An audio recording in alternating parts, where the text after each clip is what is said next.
Hello everyone. So today we're jumping around and doing some different things.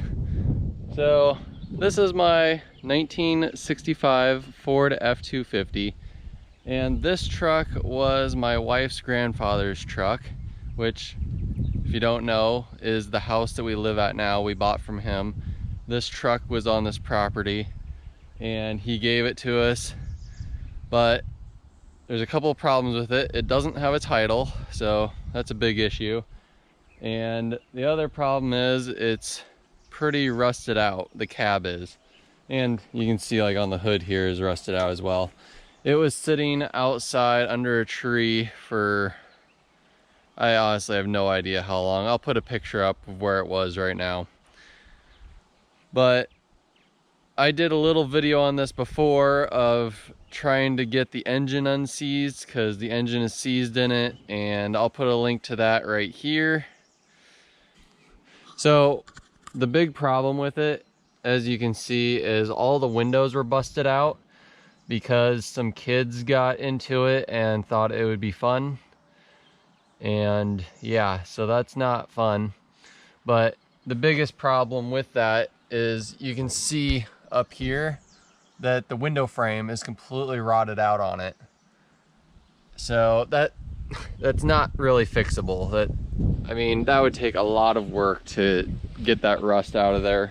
You can see on the inside that like the gauge is all destroyed and the whole interior is just really destroyed on it.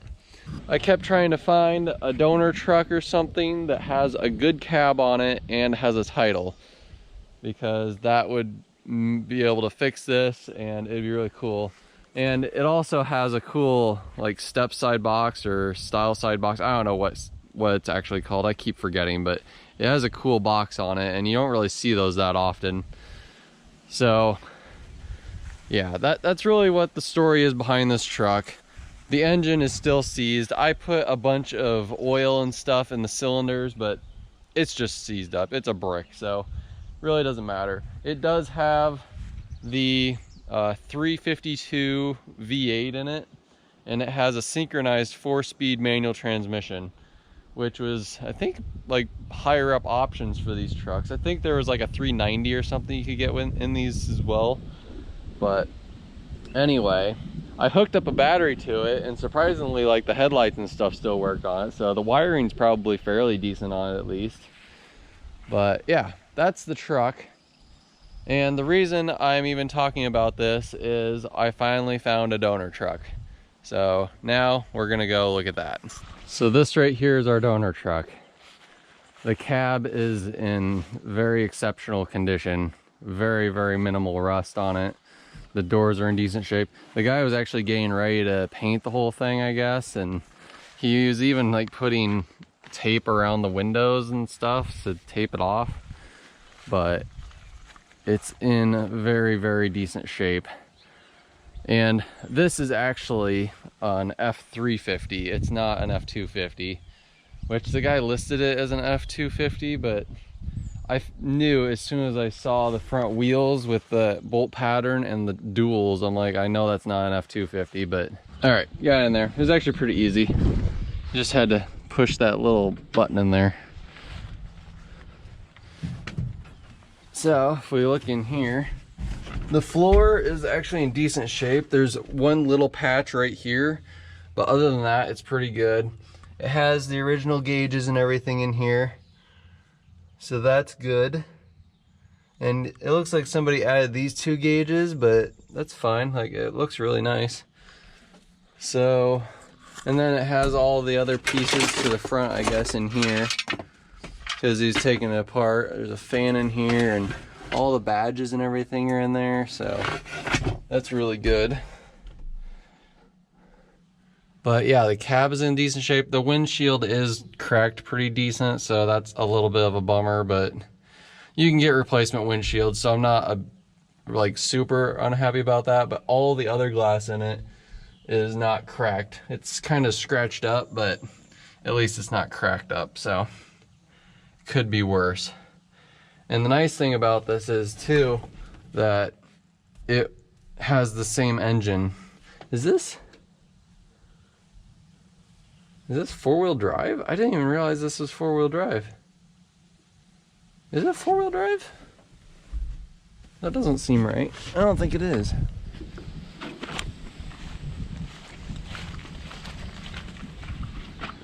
No. Definitely not four-wheel drive. Well, I don't know what's going on with that then. I didn't notice that in there before. Maybe it has a four-wheel drive transmission in it and transfer case. Well, we may not be able to use this transmission then, but honestly it probably doesn't matter because I wanted to use the other one anyway. But anyway, nice thing. Well, this dash, this shouldn't be in here either. We might be able to take that out because I don't think it originally had this on here.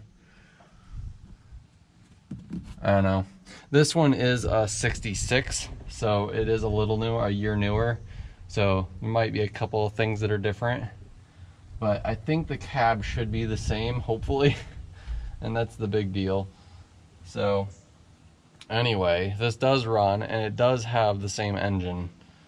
It has the 352 in it, so, and it does start up, but the battery that is in it obviously is shot, so it wouldn't even stay running with, when we jumped it and he disconnected the charger, it wouldn't even stay running, so. It's got the original owner's manual in it, so that's cool. Yeah, it's definitely an f250.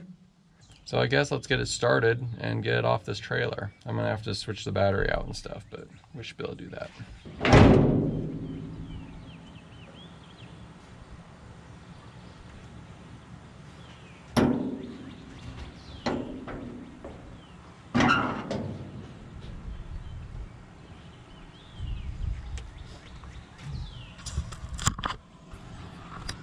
All right, so you can see the engine there.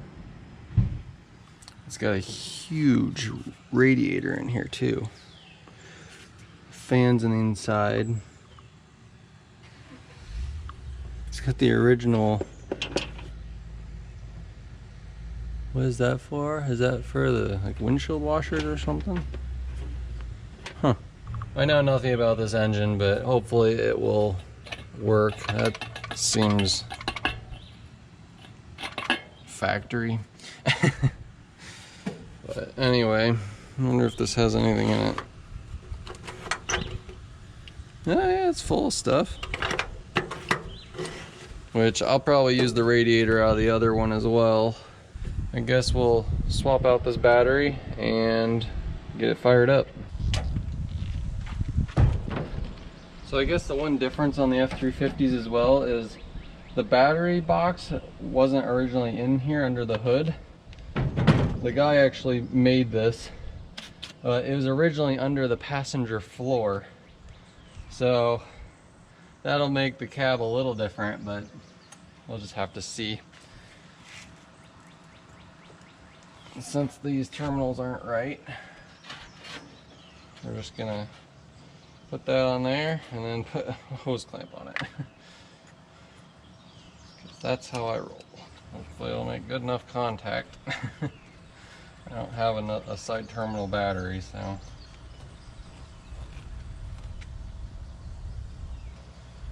gonna have to be cautious of closing the hood. Not really sure what happened right there on the hood, but kind of looks like the battery got grounded out, like somebody was setting the battery here and then closed the hood. So anyway. Alright, let's go see if we can fire it up. Actually, we should probably unstrap it first because I don't want it to run too long.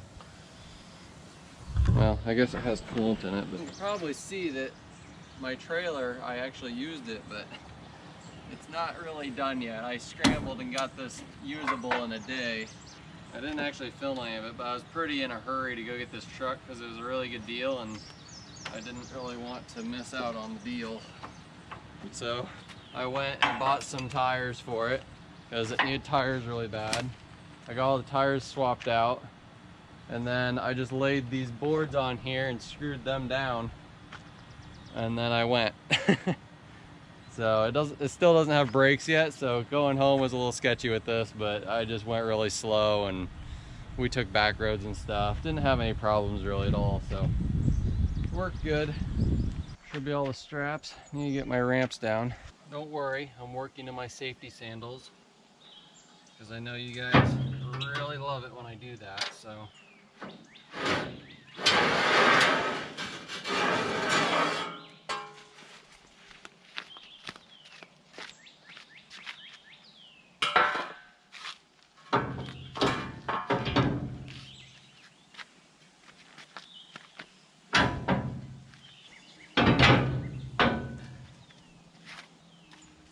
That should probably work. If not, it's not that far of a drop, so. I think we're ready to try to start it and back it down.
Sketchy. I forgot to put a jack under the back, but as you can see, this truck actually runs really good, so I'm really happy about that.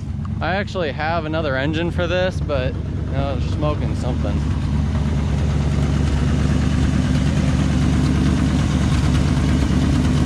Oh, we're dripping brake fluid on there. That's not surprising. The reservoir on the brake cylinder is gone, so hopefully it doesn't catch on fire. But I guess let's go park it up there and then we'll shut it off.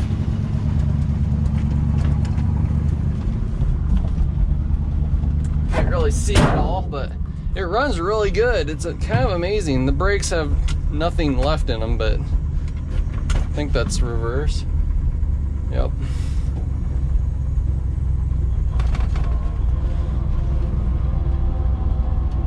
And the guy said that he put a different rear end in it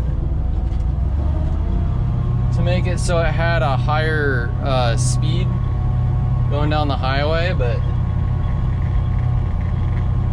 I'm probably not going to use this rear end because it's a dually and I really don't need that.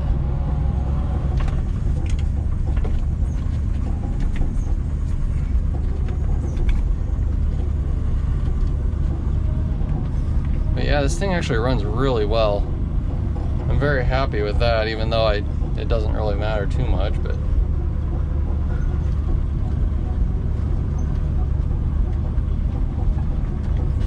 let's turn. Stop, stop, stop. Doesn't like to stop for some reason. Imagine that. It's like the brakes aren't good.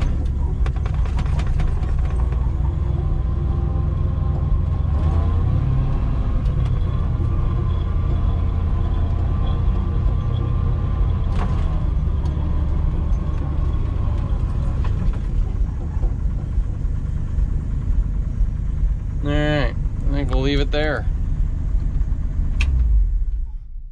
Yeah, so we're going to use this engine in the other one, so that'll be good.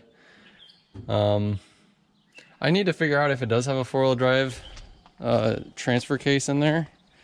I guess it's probably pretty easy to find out. This door, he was sanding this down, so it's like all bare metal. I really need to get some paint on there, just some primer or something. But it doesn't look like there's a transfer case on there, so I'm not sure what that lever does. Unless it's like a brake. It could be a brake. Oh yeah, I bet it runs this drum brake right here, I bet. So it's probably just a parking brake. You can see here where the battery used to sit for the F300 or F350. So that's how that worked, but I'm really hoping that this is the same as an f250 cab, because that was the whole point of buying this, was to put this cab on the frame of the other truck. So we'll have to see, but that's probably going to be it for this video, because I just wanted to show this. And I've had a couple of people question on that last f250 video of when I'm actually going to do something with it. So this is the reason why. It hasn't had a title, which I've applied for a bonded title, and here in Iowa it's supposedly pretty easy to do, but the last time I actually tried applying for a bonded title before for that truck, and for some reason it just got canceled. I was never notified of anything happening, and they just sent me a letter saying that this was canceled because it hasn't done anything in 6 months, or is inactive for 6 months. So I don't understand that, but I did apply for another bonded title for that truck about 2 days ago, so we'll see what happens with that. I would rather just have a title for that truck, because I mean, it's the frame, and the VIN number for these trucks is on the driver door, so you can swap the doors out and the VIN number will change. But I know it's not really technically the best thing to do, but on these old trucks I just don't really think it matters. But yeah, it didn't have a title. And then the cab on that truck, I was thinking about replacing it, but I just really wanted to get a whole new cab for it, because that one was just garbage, and this cab is really good. So really happy. And this hood is good too. It's not rusted out in the front, but for some reason it has this hole right here, which it looks like somebody just, yeah, anyway, but that can be repaired. That's not too big of a deal. So, but I think that's going to be it for now. So thank you for watching. There will be more videos on this. I don't know, this might become a winter project. I don't know if I'm gonna work on it a whole lot now, because I got other things I want to work on, but this is definitely gonna be coming soon, because, well, it's not, let me take that back. This probably isn't going to be a winter project, because we have other plans of something else I'm gonna get that we're gonna need this truck for. So there are different plans for this truck, and I technically do want it by this fall, running and driving and street legal and everything. So there might be a lot more coming with this truck fairly soon. So that's about it. Thank you for watching, and we'll see you in the next one.